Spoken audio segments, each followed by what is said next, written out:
Vamos começar a nossa conversa e o nosso assunto da noite é sobre sono e sonhos, uma abordagem médico-espírita. Então, nós vamos trazer tópicos do nosso conhecimento científico, das informações que nós temos sobre todo esse tema e vamos falar um pouquinho sobre a visão espírita do tema. Lembrando desde já, se alguém tiver alguma questão, alguma pergunta, pode colocar aí no chat, no finalzinho a gente vai acompanhar as perguntas, trazer as respostas, algum comentário for feito, que for importante naquele mesmo momento, nós vamos estar aí separando um instante para fazer o comentário.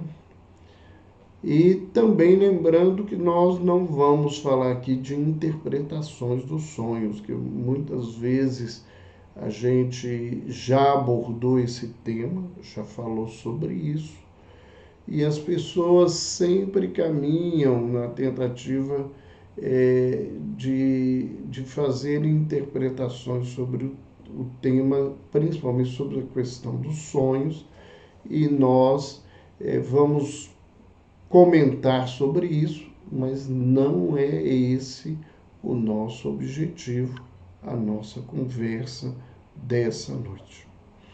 Então vamos começar lembrando algumas questões bastante interessantes, né? O sono é uma condição médica, né? Os transtornos do sono são condições médicas que geram preocupação constante, pelo menos desde a Grécia Antiga. Hipócrates, que é o pai da medicina ocidental, ele já falava e trabalhava essa questão dos sonhos. E a mitologia grega nos traz, a questão e a história de Hipnos, que é o sono, que é o irmão de Thanatos, que é a morte, e os dois são filhos de Nis, e que é a deusa da noite. Então, a mitologia já nos traz, de alguma forma, que o dormir, e o fenômeno da morte tem alguma coisa semelhante e que isso merece todo o nosso cuidado e todo o nosso aprendizado. Vamos buscar nesse contexto,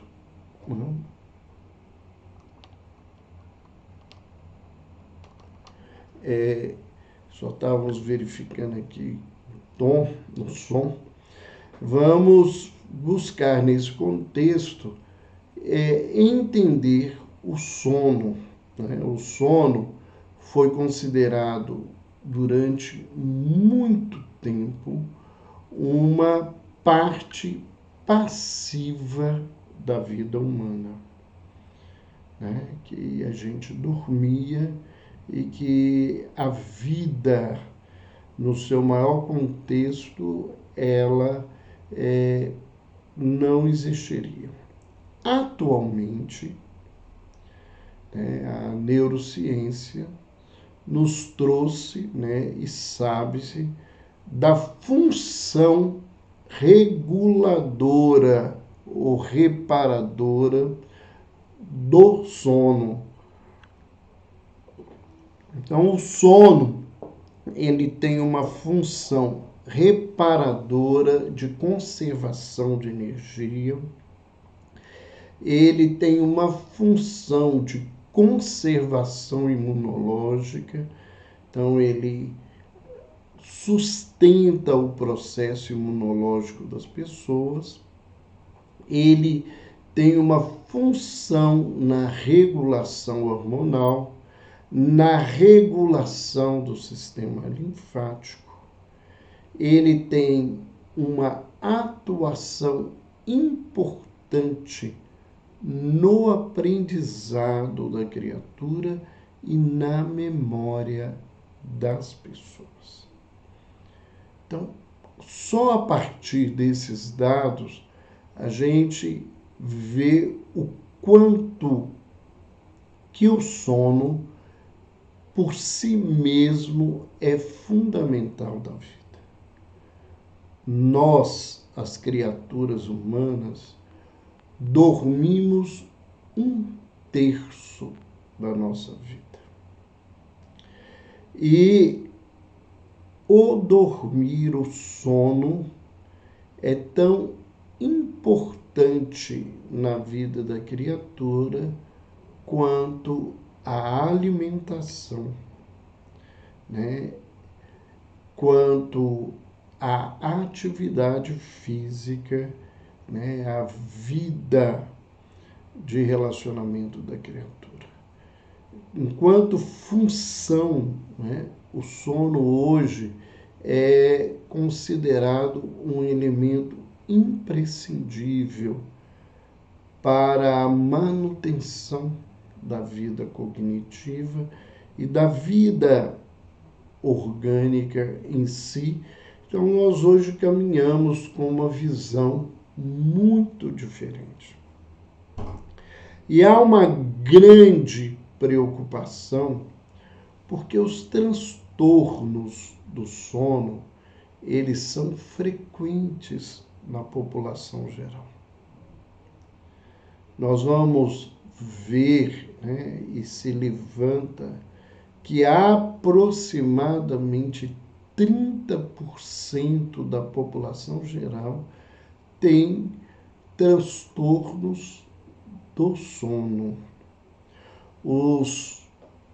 As alterações do sono começam aproximadamente com 40 anos de idade, e as pessoas com mais de 65 anos apresentam quadros de transtornos frequentes, principalmente a insônia. Quais são as características desses transtornos do sono? Então, entre as suas características, nós temos a má qualidade do sono. Então, existe um sono de qualidade, um sono não de qualidade.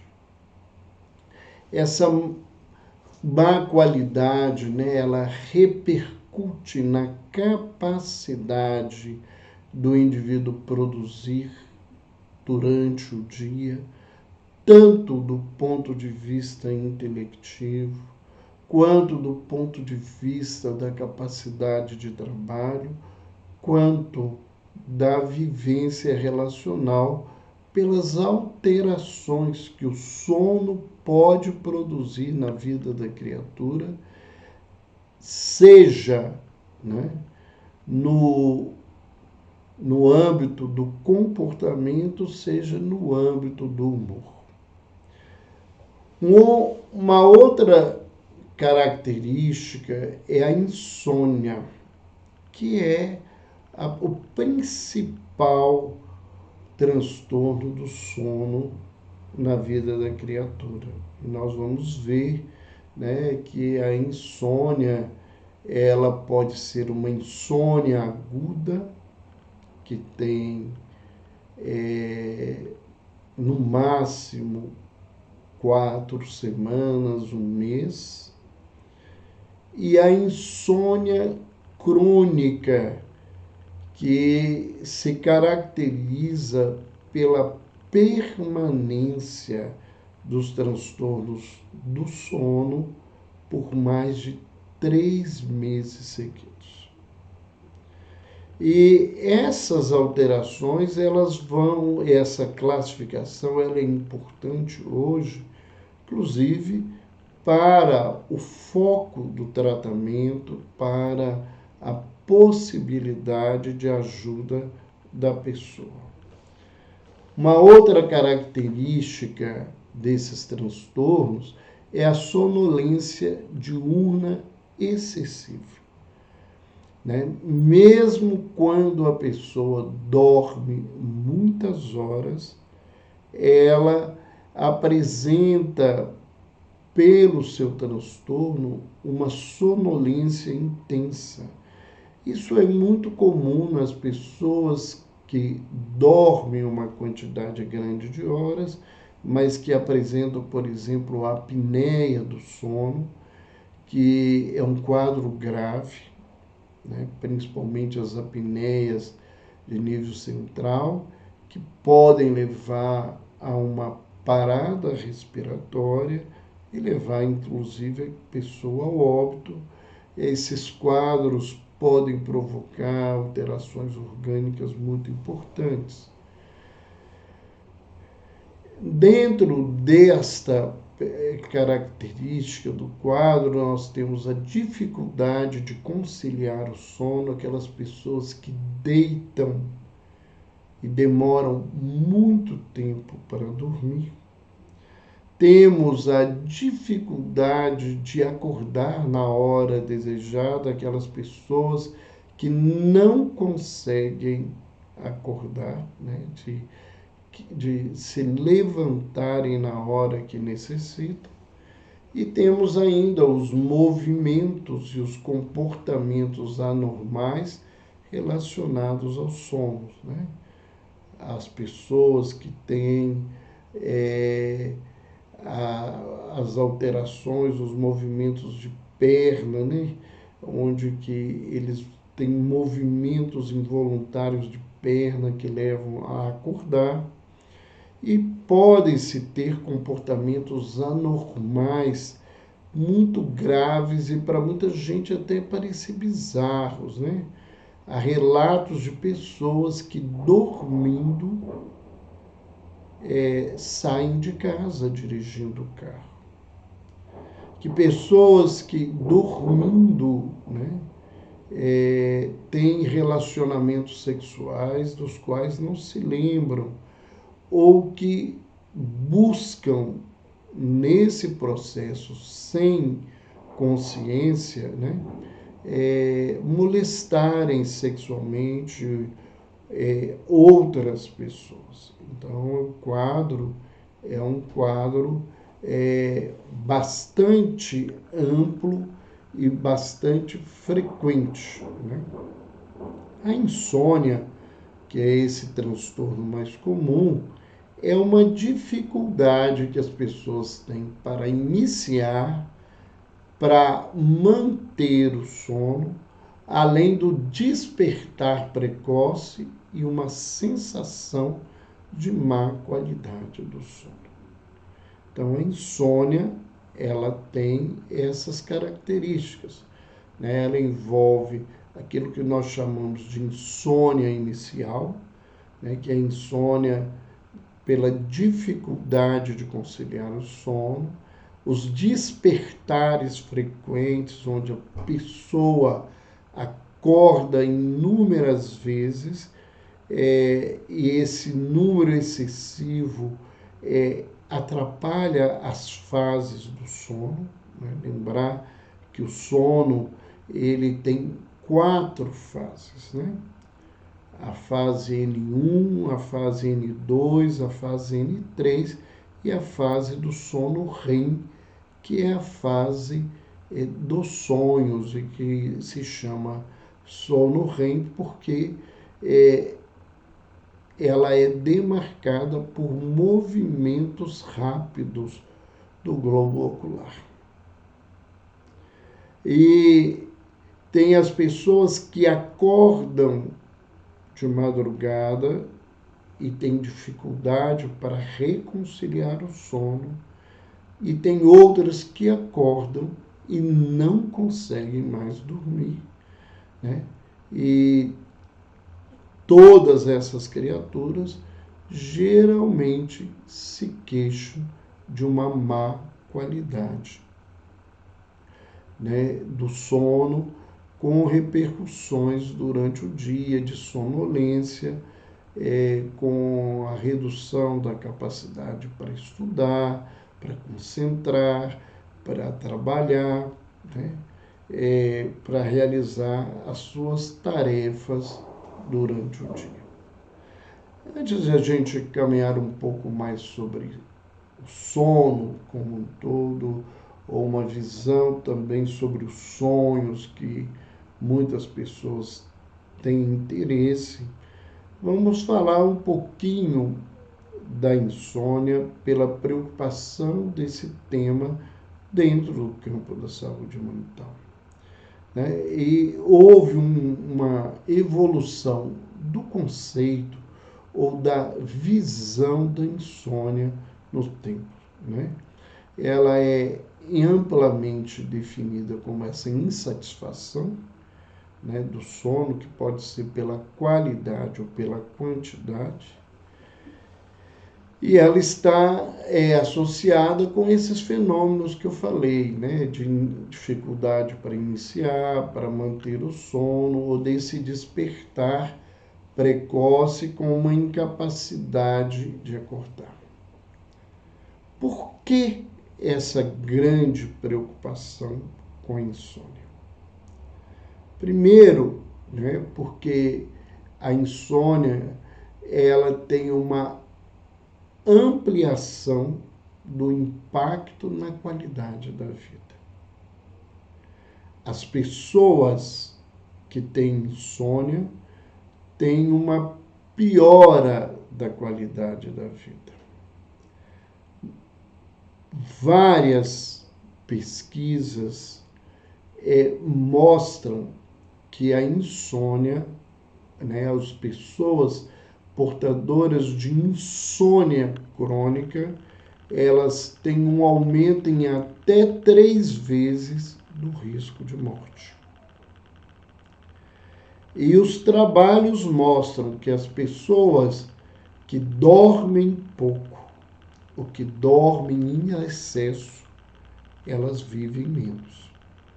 Então, existe uma média de horas para se dormir. Não significa que todo mundo tem que dormir essa mesma média de horas. Existem pessoas que dormem poucas horas e relatam bem-estar durante o dia, né? Mas os trabalhos mostram que quanto menos se dorme, ou quanto mais se dorme além dessa média, o risco de morte é muito maior.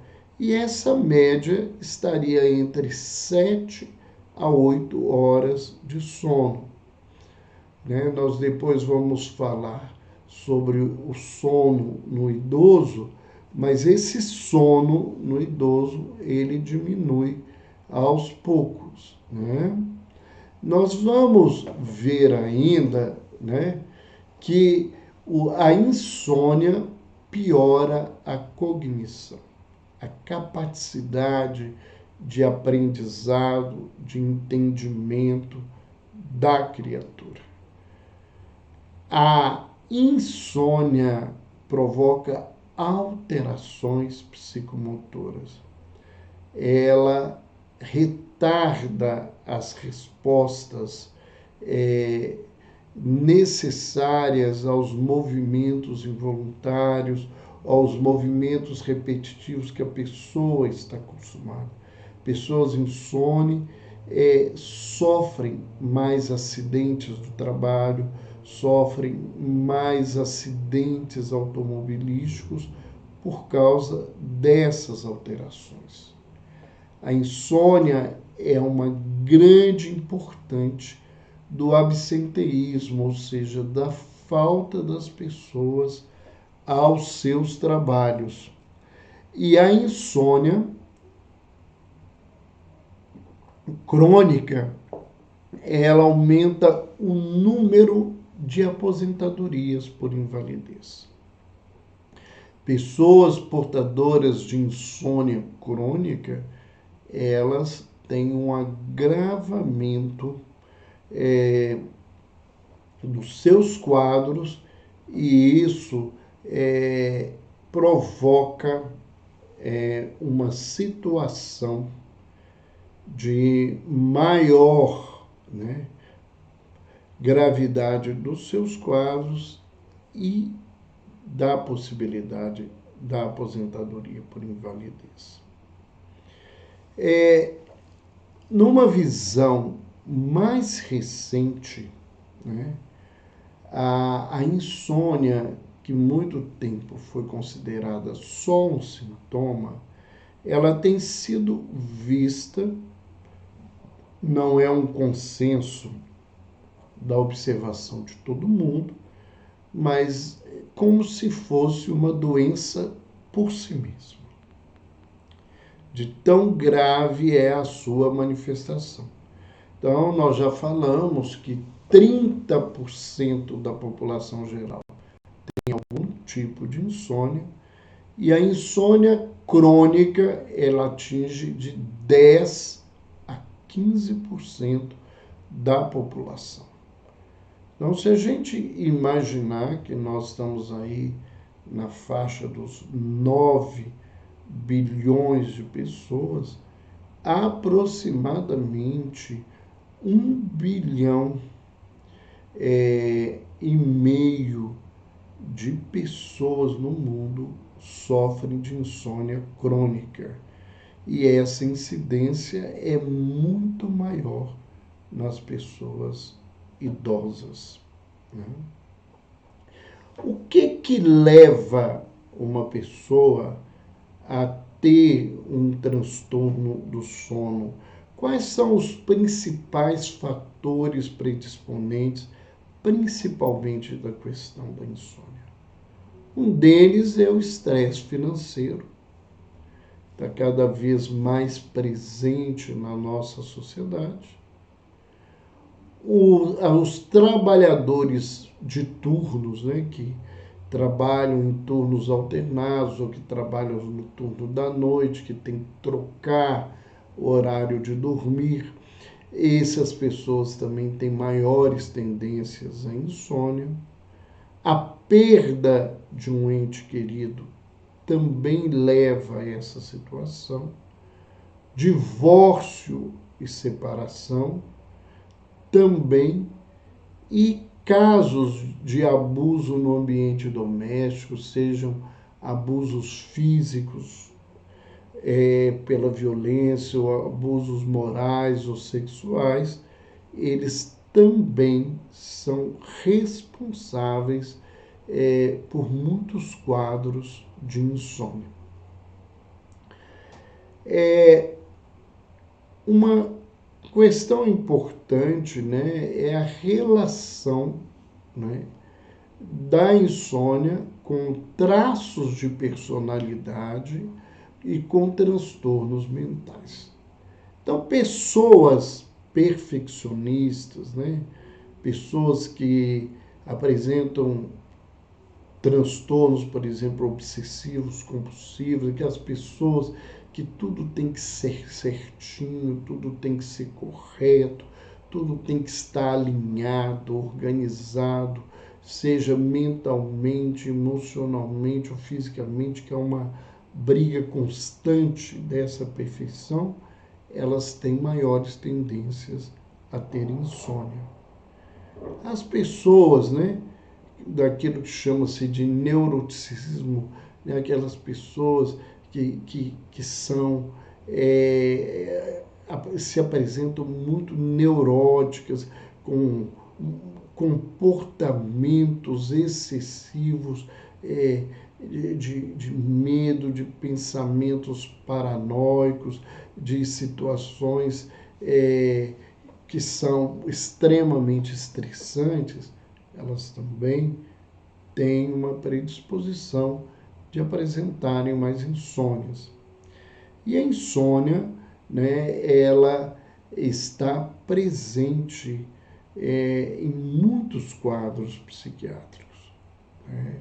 Ela tem íntima relação com os quadros ansiosos, né? As pessoas ansiosas têm transtornos do sono, elas têm muito chamada insônia inicial, porque na ansiedade, na preocupação excessiva, o pensamento não para, elas não conseguem se relaxar, e isso dificulta o início do sono. A insônia tem uma relação com os quadros depressivos. E geralmente os pacientes depressivos que não apresentam sintomas ansiosos muito grandes, essa insônia se caracteriza muitas vezes por muitos despertares à noite, né? Nós temos uma relação imensa de insônia com os chamados transtornos de estresse pós-traumático, né? Quando as pessoas apresentam quadros clínicos no campo mental após um trauma, seja um trauma orgânico, um trauma psicológico, né? E a presença de muitos quadros de insônia associados ao abuso de substâncias. Dentro dessa perspectiva, a gente não pode deixar de lembrar a questão do sono e do envelhecimento. Então, a partir da meia-idade, né, as pessoas passam a ter menos tempo em sono REM, que é a quarta fase do sono. E o que isso representa? A fase REM é a fase dos sonhos. Então, nós temos a fase 1 e 2, que é desse sono superficial, e a fase 3, que é de um aprofundamento do sono, e a fase REM, que é a fase do sonhar. E a fase do sonhar, ela é muito importante, porque ela é a responsável, segundo as pesquisas atuais, pela sedimentação das coisas que nós aprendemos durante o dia, e ela é responsável pela memorização dessas coisas na nossa caminhada. Há muitos anos atrás, eu tentei achar esse artigo e não consegui localizá-lo, foi feita uma pesquisa nos Estados Unidos, em que as pessoas, os voluntários, eles eram impedidos de entrar na fase REM, né, do sono REM. Então, eles eram impedidos de sonhar. E quando eles viviam esse impedimento, o que acontecia é que, se isso permanecesse por mais de uma semana, caminhando para 14 dias aproximadamente, a partir do 11º, 12º dia, essas pessoas passavam a delirar, a ter alucinações. Então, alguém pode perguntar como isso era feito, né? O eletro mostra essa coisa, então todas as vezes que eles entravam no sono REM, eles eram tirados dessa fase, acordados, depois eles voltavam a dormir, dormiam um número de horas que era correspondente ao número de horas que eles dormiam diariamente, e impedidos de sonhar, eles entravam nesse contexto. É muito interessante esse trabalho, né, porque ele vai de encontro a uma afirmativa de um antropólogo francês, Roger Baptiste, num livro que se chama Sonhos, Transe e loucura. E nesse livro, depois de uma pesquisa feita em diversas etnias no mundo, ele chega a uma conclusão, né, que muito interessante, que se não houvesse os sonhos, né, e a possibilidade dos transes, que o número de quadros de loucura seriam muito maiores. Então, as pessoas passam, a partir da quarta década da vida, a apresentarem menos períodos, a diminuírem o tempo do sono REM. Então, isso começa a provocar alterações na memória, na capacidade laboral e podem provocar mais alterações de humor, facilitar o processo de irritabilidade, né? Porque as pessoas apresentam essa dificuldade. A eficiência do sono piora de uma maneira, às vezes, progressiva, em algumas pessoas não, após os 60 anos. Ela pode provocar atraso no ritmo circadiano, então essa questão do dia e noite da pessoa vai alterando, então ela dorme em períodos em que normalmente isso não deveria acontecer, né? Dormir durante o dia de forma picada, de forma irregular, e isso vai provocando inúmeras alterações, né? E há um trabalho que eu achei importante citar, de que a insônia em idosos, né, insônia crônica, tem um risco aumentado em 23% para causar a depressão. Então, pessoas que têm insônia crônica têm 23% de chance a mais de terem um quadro depressivo. Então, nós vamos ver nesse contexto que todo esse processo é bastante complexo na vida da criatura. Vamos falar agora sobre sono e sonhos dentro de uma visão espírita. Né? Aqueles que estão nos acompanhando a primeira vez, que estão conhecendo o nosso trabalho, né? Às vezes não sabem, não conhecem, nós somos espíritas, fazemos parte do movimento médico espírita dentro do Brasil, né? Nós tivemos a honra de participar da fundação da Associação Médico Espírita do Brasil, da fundação da Associação Médico Espírita de Minas Gerais, da qual nós participamos no nosso estado, aqui diretamente em Belo Horizonte, e tivemos a honra também de participar da fundação da Associação Médico Espírita Internacional. Então, nós vamos falar aqui um pouco sobre o que o Espiritismo fala sobre sono e sonhos, para uma reflexão dentro dos aspectos de saúde. Lembrando aquelas pessoas que estão nos acompanhando, se alguém quiser trazer alguma pergunta, pode deixar aí no chat, colocando, a gente vai voltando, tentando esclarecer essas questões. Então, o que é o sono dentro de uma abordagem espírita?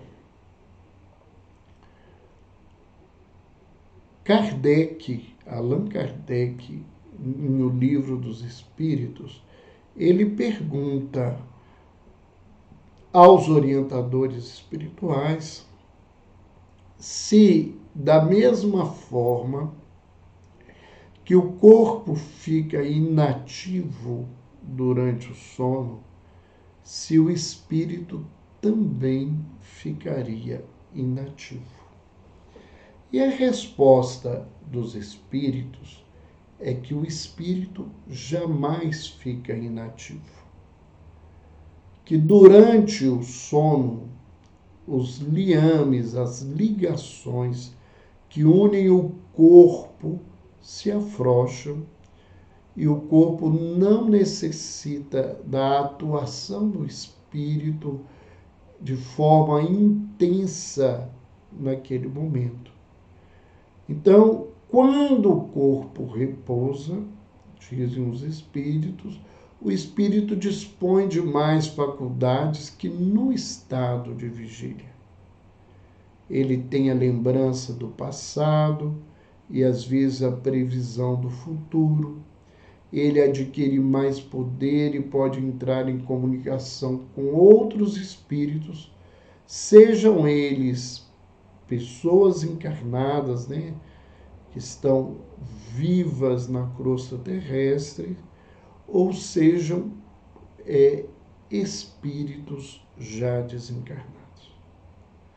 Então, a visão de que nós, como seres integrais, estamos parados durante o sono, já naquela época, do ponto de vista espírita, já era levantado dessa questão, e hoje nós sabemos que, embora o corpo descanse, e não é um descanso de plena inatividade, porque os batimentos cardíacos continuam, os movimentos respiratórios, os movimentos fisiológicos em geral, de maneira menos intensa, mas eles se apresentam.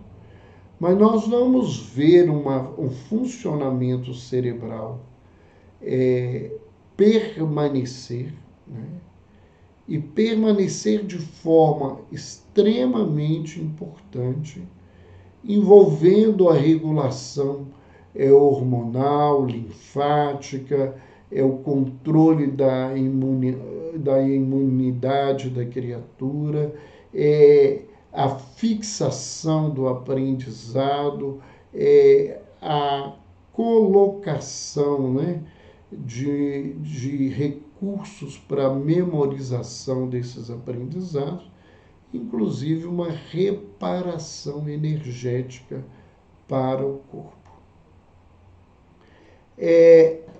Ainda nessa questão, nós temos uma fala dos espíritos que a gente gostaria de ler, não é longa, mas que eu acho que poderia ser interessante para todos nós. Os espíritos dizem a Kardec: o sono liberta parcialmente a alma do corpo. Quando o homem dorme, momentaneamente se encontra no estado em que estará de maneira permanente após a morte. Aí aquilo que nós falávamos no início desses vínculos, que os gregos já falavam, que o sono e a morte são filhos da deusa da noite, que Hipnos e Thanatos, eles são filhos de Nis. Os espíritos que logo se despreendem da matéria ao morrerem tiveram sonhos inteligentes. Esses espíritos, quando dormem, procuram a sociedade dos que lhes são superiores, viajam, conversam, se instruem com eles, trabalham mesmo em obras que encontram concluídas ao morrer. Destes fatos, deveis aprender uma vez mais a não ter medo da morte, pois morreis todos os dias, segundo a expressão de um santo. E esse santo é Santo Agostinho. Então, que nós deveríamos aprender com o sono e com a vida onírica, né, uma compreensão maior do que seria a morte e a vida pós-morte. Né? Então, o sono é uma possibilidade, do ponto de vista espiritual, de um desprendimento. E o texto que nós trouxemos, ele está voltado para espíritos numa condição especial, né? Espíritos bons, espíritos que se prepararam. A grande maioria de nós não está preparada para essa vivência. Mesmo pessoas que têm conhecimento sobre a vida pós-morte, elas muitas vezes não se encontram preparadas. E eu me lembro de certa feita assistir uma palestra de um companheiro de doutrina que, usando a ele mesmo de exemplo, né, ele contava que num determinado momento da vida dele, mesmo conhecendo o Espiritismo, ele tinha um conhecimento muito menor. Ele, numa noite, durante o sono, ele estava desdobrado, né? Ou seja, como se o corpo dele estivesse afastado, e ele teve um pensamento que ele achou muito estranho, porque ele se viu vestido como se fosse trabalhar diante, né, dentro do quarto, do banheiro, diante do espelho, e ele teve esse pensamento. Eu não me lembro de ter levantado e me vestido. Quando aconteceu dele olhar para o lado da cama e ele viu o corpo dele deitado na cama. Então ele se assustou com aquilo e pensou assim, eu morri. E ele entrou num desespero e acordou com taquicardia. E depois ele ficou muito assustado e ele disse, eu ainda não estou preparado para essa condição, para essa situação. E a grande maioria de nós não tem esse preparo, né? Essa condição. Então, o nosso sono, e principalmente aquilo que a gente traz dos sonhos, e é o que a gente vive durante o sono, nesse afastamento do corpo físico, é condizente com o nosso processo evolutivo. Então, muitas pessoas têm dificuldade, pelo apego ao corpo, a coisa, a se afastar do corpo. Muitas pessoas vivem em conflitos espirituais muito grandes, criam inimigos imaginários ou têm espíritos obsessores que os perturbam, e eles têm medo desse afastamento, porque muitas vezes eles dão de encontro com esses espíritos que os perturbam. Essa seria, inclusive, de um ponto de vista espírita, uma causa de insônia. Porque que muitas pessoas têm dificuldade de dormir, que quando estão começando a dormir, voltam taquicárdicos, com medo, pela ansiedade, pelo pavor de encontrar situações mentais ou situações espirituais desconfortantes para eles, né? muitas vezes, né, não há essa capacidade de um afastamento total, o sono fica muito superficial, as fases de sono profundo e de sono REM diminuem por esse medo e essa angústia, e isso reduz a capacidade de trabalho, aumenta a irritabilidade, facilita a ansiedade, depressão, e tudo isso vira uma bola de neve num processo obsessivo. Então, nós temos vários elementos nesse contexto, né?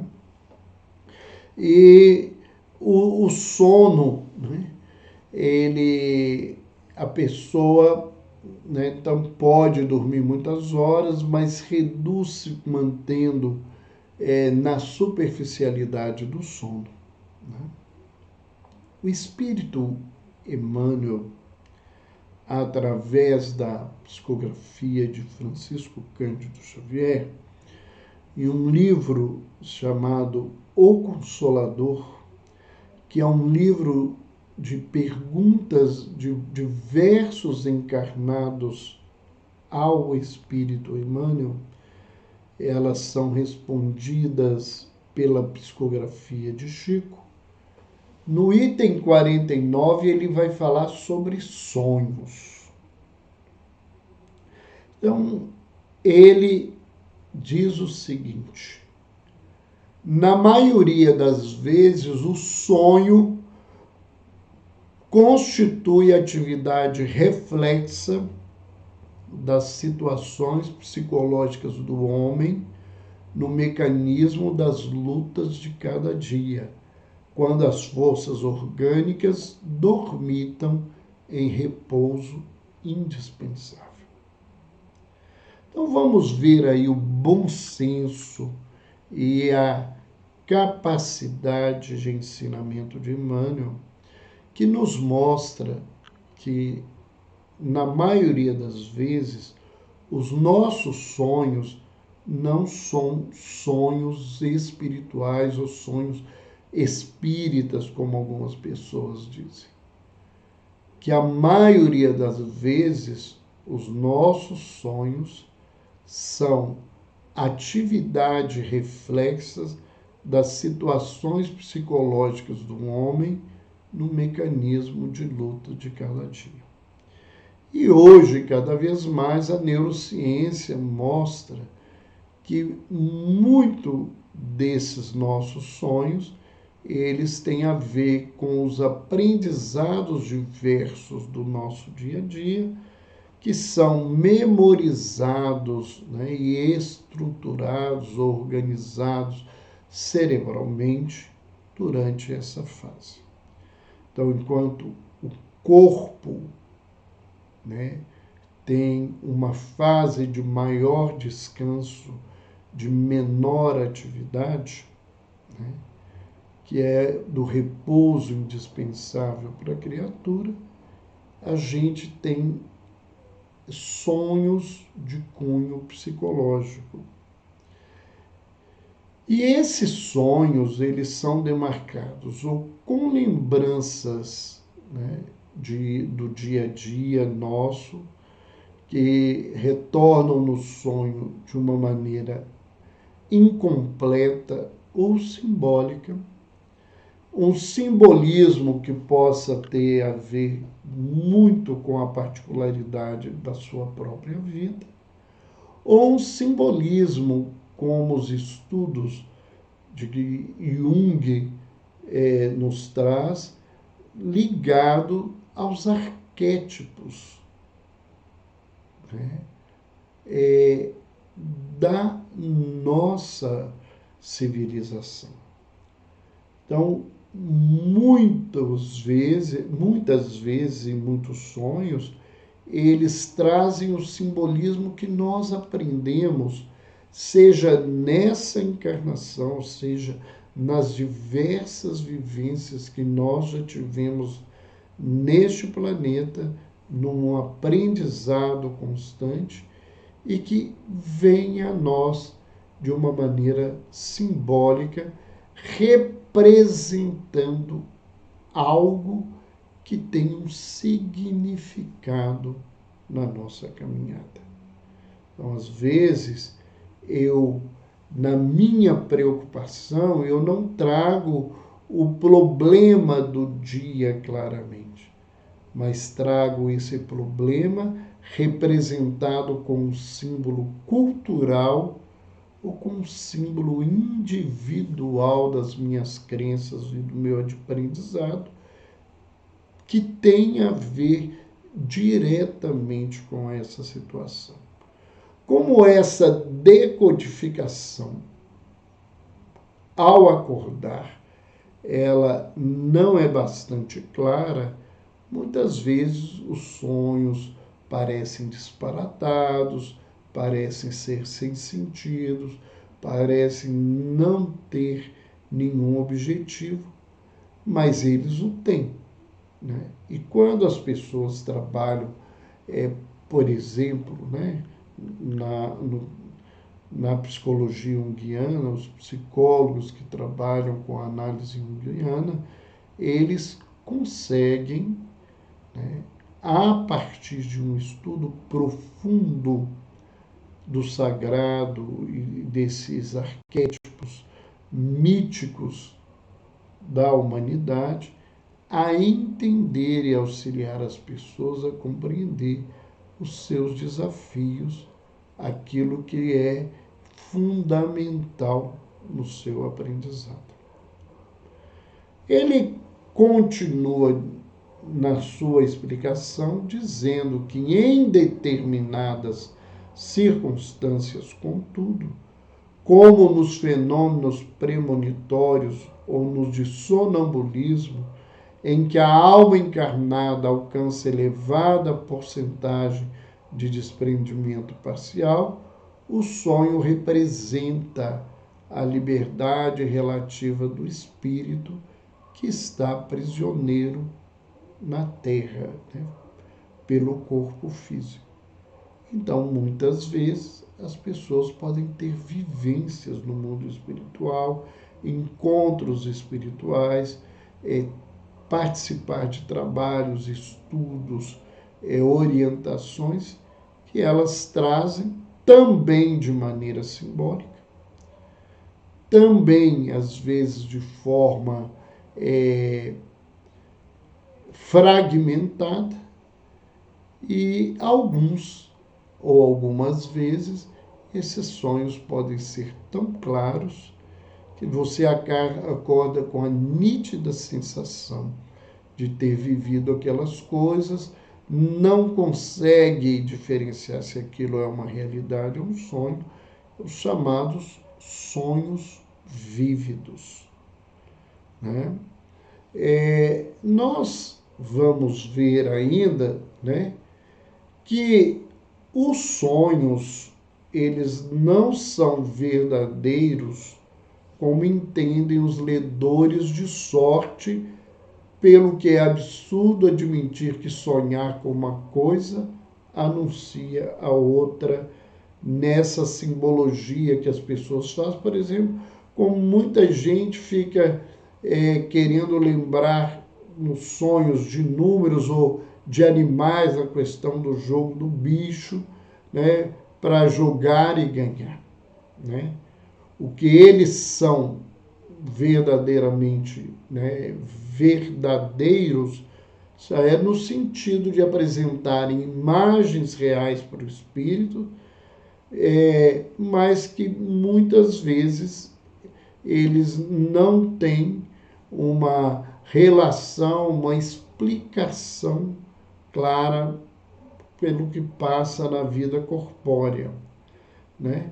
E muitas vezes esses sonhos podem ser recordações do passado, podem ser avisos de questões do futuro, né?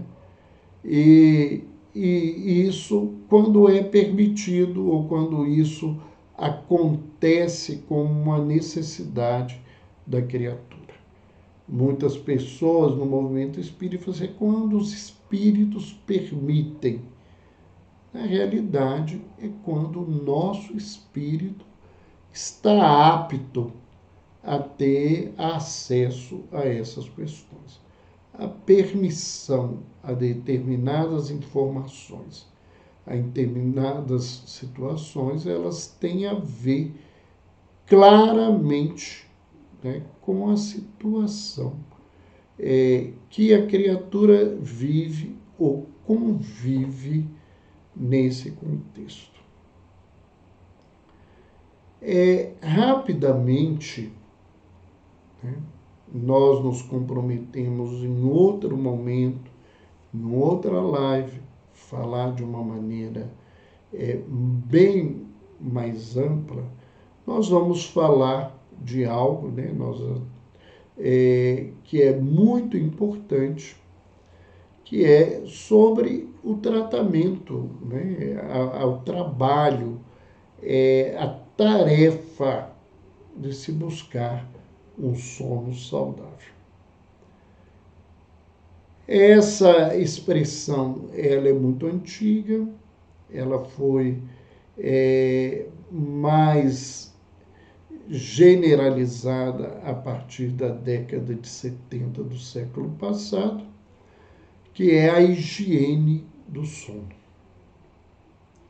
Então, nós vamos fazer uma breve colocação sobre isso, prometendo realmente que em outro momento nós vamos dedicar uma live exclusivamente sobre a higiene do sono, que é fundamental para a nossa vida.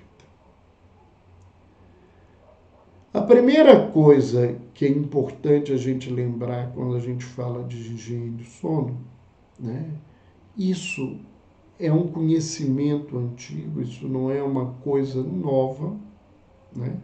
É que para bem dormir são necessários 2 fatores.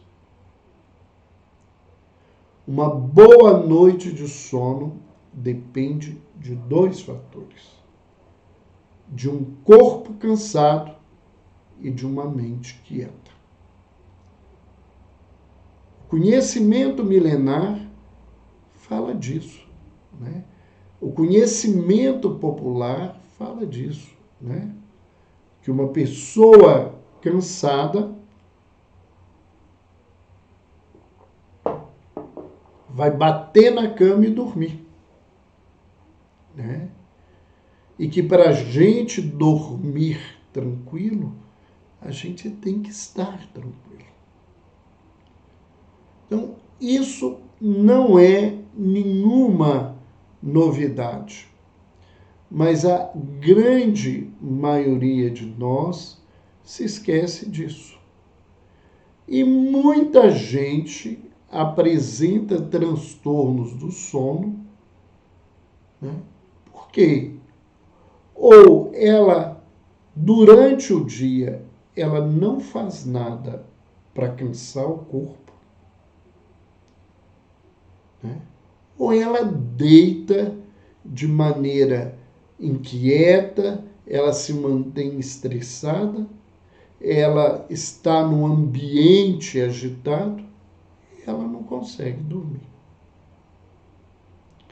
Então, eu tenho muitos pacientes que são ou idosos, já aposentados há muito tempo, com reduções de capacidade, ou com uma escolha de fazer muito poucas coisas, ou pacientes psiquiátricos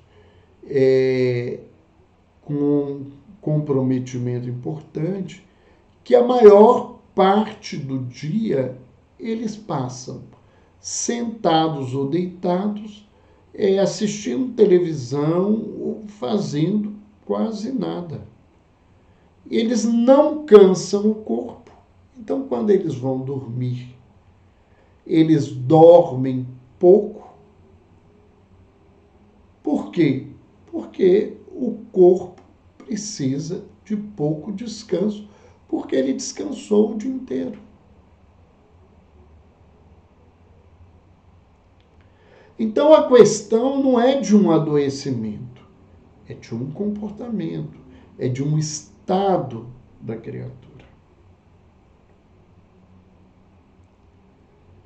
E existem pessoas que não se preocupam, que vão deitar com a cabeça a mil e têm uma enorme dificuldade para conciliar o sono.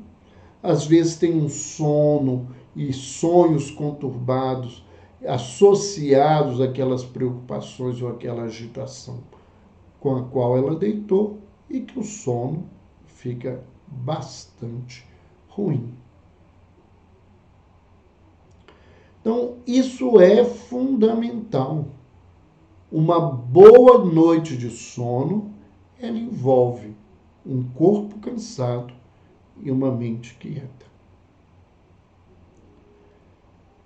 A higiene do sono, então, é uma série de comportamentos e hábitos que facilitam um sono natural. Queríamos lembrar ainda que o tratamento medicamentoso não é a primeira escolha para a insônia, em especial na insônia aguda, ou seja, aquela que tem menos de 4 semanas de manifestação. Então, as pessoas e a própria medicina, né, abordagem biológica, muitas vezes se preocupa em medicalizar tudo. Né? As pessoas preferem tomar um comprimido do que fazer um trabalho de higiene do sono. Isso é bastante grave. Por quê? Porque muitas pessoas são tratadas com medicamentos para insônia de maneira incorreta, porque não há uma indicação naquele momento do uso. Muitos desses medicamentos, a maioria dos medicamentos usados em insônia, são benzodiazepínicos ou aqueles medicamentos, né, chamados Z, né, o Zolpidem, a Zolpiclona, né, todos esses medicamentos, eles deveriam ser usados por um tempo curto. Às vezes a gente não consegue tirar isso dos pacientes, até pela gravidade do que o quadro chega nas nossas mãos e pela passividade do indivíduo em não mudar as suas condutas e elas ficarem dependendo dessa situação. Embora, na prática, a gente vê que tem pessoas que têm insônia realmente que não respondem à higiene do sono. Né? As pessoas que têm insônias crônicas, elas podem até, às vezes, ter uma melhora com os hábitos mudados, mas muitas delas necessitam de medicação. Hoje, os trabalhos mais recentes levantam que a primeira escolha para uma terapia, para um tratamento de transtorno do sono, principalmente da insônia, é a terapia cognitiva comportamental para insônia, que é chamada TCC-CI, né? Terapia cognitiva comportamental para insônia. E entre as substâncias, os principais protocolos para tratamento de transtorno do sono no mundo já levantam que a principal droga para ser usada, na realidade um hormônio, é a melatonina, que também tem que ser usada com cuidado, porque ela pode desregular o ciclo circadiano do indivíduo, provocando uma sonolência pela manhã, dificultando acordar, pelo uso inadequado da melatonina. Mas a gente vê nesse contexto, né, que trabalhar com sono não é uma coisa simples, né? E existem inúmeros, né, elementos nesse processo de higiene do sono. Então, nós vamos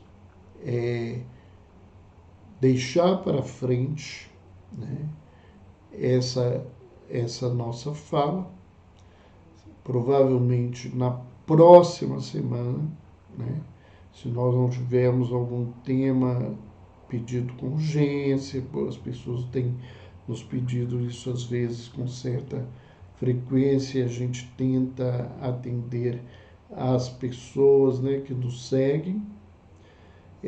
Nós vamos falar sobre a higiene do sono, trazendo para nós os principais itens que eu vejo a partir dos estudos de tudo aquilo que os estudiosos falam para se ter uma noite de sono saudável.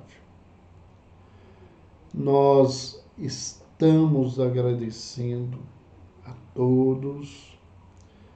Estamos aqui aproveitando para agradecer as pessoas que vieram nos cumprimentar através do Zap, através do Facebook, através do Instagram, da nossa live na última semana com a professora Lúcia Helena Galvão, que já está, né, no nosso canal do YouTube.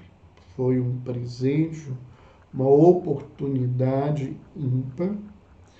E agradecer às pessoas, né, que estão aí sempre participando, nos acompanhando. Vamos ver, né, algumas colocações que foram postadas pelas pessoas. Então, a causa da insônia pode ser energética e espiritual? A Cleonice pergunta. Pode, né? Você pode ter alterações do sono pela sua condição energética. Se você está uma pessoa com uma condição de sintonia ruim, o seu sono pode ser ruim, a qualidade dos seus sonhos, a apresentação, né? Isso pode ser cheio de pesadelos ou de sensações ruins. E a gente pode ter esses casos em que a presença de espíritos que não nos querem bem, a culpa que nós carregamos na situação, nos levam a conviver com uma situação mais complexa, dificultando o nosso sono.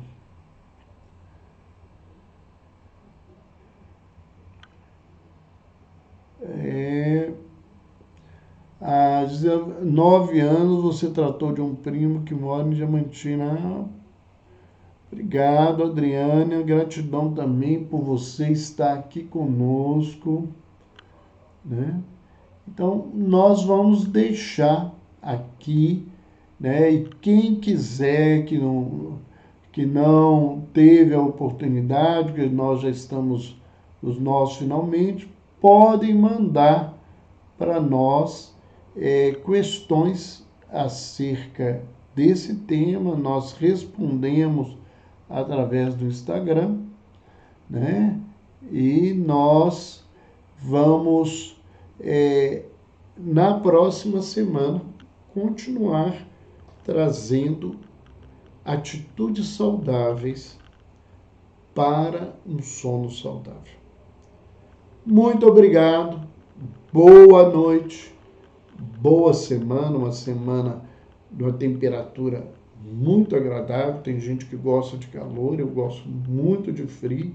Então, esses dias assim que eu dou conta de vestir alguma coisa, que eu começo a sentir um friozinho, né? Que a temperatura começa a cair à noite abaixo dos 15 graus, eu fico muito satisfeito.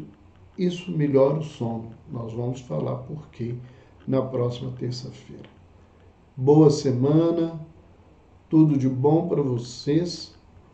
Um beijo no coração e até terça-feira que vem.